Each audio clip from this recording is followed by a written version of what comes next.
Okay, let's give you guys another example. So now we are going to look at this one here. So remember, if you can detect symmetry, then it will save you a lot of time.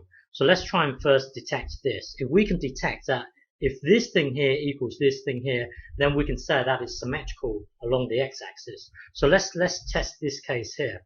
So currently r equals this thing here. So that's like this form here. R equals f of theta. So this thing here is really f of theta. So we're going to try and detect this. So we put a negative version into here. Let's see if it equals the original this. Okay, so let's try and detect this now. So currently r equals this. So f of theta is this thing here. So currently we are here. F of theta is this thing here. Now let's look at the negative version.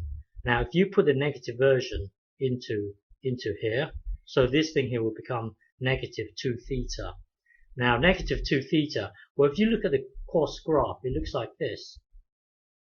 If well, the negative, let's say if this is theta here, this is theta here, then if you have 2 theta, it would be here. Then negative, so this here would be negative theta. Negative 2 theta would be over here. Well, negative 2 theta will actually be the same as 2 theta.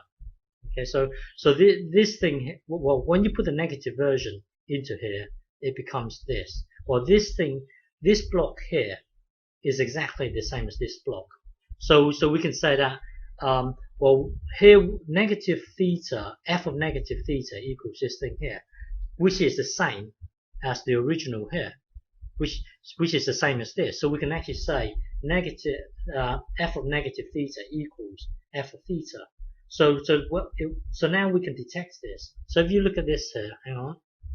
If negative theta, f of negative theta equals f of theta, then we can deduce that it's symmetric along the x-axis. So we're here. We can say that is symmetric along the polar axis, also known as the x-axis. Okay, so now hang on. So now this is true. So we know it's symmetrical along the x-axis. So now let's look at this case here. So now remember pi minus theta. So let's look at that case. Hang on. So f of theta equals this. Now we're going to look at this pi minus theta. Now put this into here. So that will then become, well, remember the 2 is here and the theta. Well, we're putting this into theta, so it becomes this. So now so now multiply this out. So that will then give you this. And then remember this, in order to break up the difference of 2 angles, we can make use of this. So now break this up. So this block here will then become this. Okay, and then this block here, sine 2 pi. Well, sine 2 pi is 0. Sine 2 pi is 0. So this thing will disappear, leaving you with this. And then cos this block here. So currently you've got one block multiplying with another block. Well, this block here is 1. So it becomes this. So now you can see that we applied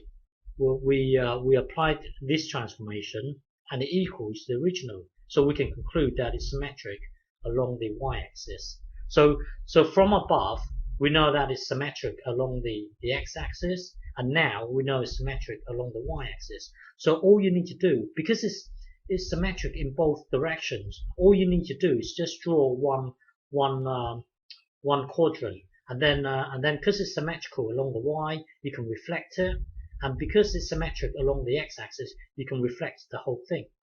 So all you need to do is draw one quadrant, and then the rest will take care of itself.